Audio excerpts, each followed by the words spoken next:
Ես կարծում եմ, որ Սամվել Կարապետյանը, եթե իրանց մոտ ստացվի իշխանությունը մի կերպ զավթել, ապա Սամվել Կարապետյանը կդառնա ճակերտներում վարչապետ, կփոխեն սահմանադրությունը, այսինքն դա տեղի չի ունենա, ես համոզված եմ, բայց դա է իրանց սցենարը։ Եվ Ռուսաստանը հիմա հասկացել է, որ տեսեք Վրաստանում կա Բիձինա Իվանիշվիլի ռուս օլիգարխը, որին մենք տարիներով չենք տեսնում, որը նշանակում է վարչապետներ, որոնք այստեղ փոխվում են երբ ինքը ուզենա։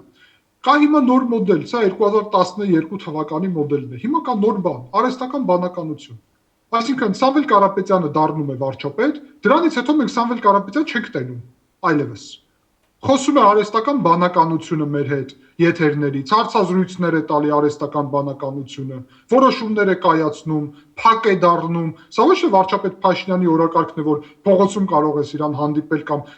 եկեղեցում կամ որևէ տեղ կարող ես իրան հանդիպել, տեսնել, խոսել հետ եւ այլն։ Այլ առհասարակ չի լինի, հասանելիություն վարչապետին չի լինի։ Վարչապետ չի լինի, ուղղակի ինքը զուտ կստորագրի այն փաստաթղթերը, ինչ որ իրան կառաջարկեն, արդեն այնտեղ իհարկե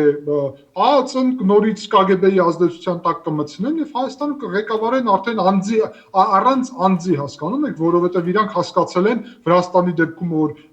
իրական իշխանությունը պետք է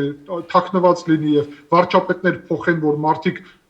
հնարավոր չի այսօրվա վարչապետի հանդեպ դժգոհ լինես, որտեղ բոլորը գիտեն, որ ինքը որոշումներ չի կայացնում։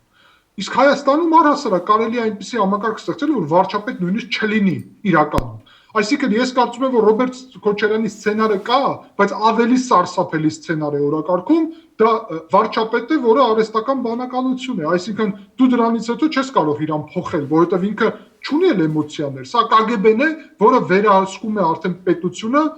թվային տեխնոլոգիաների միջոցով։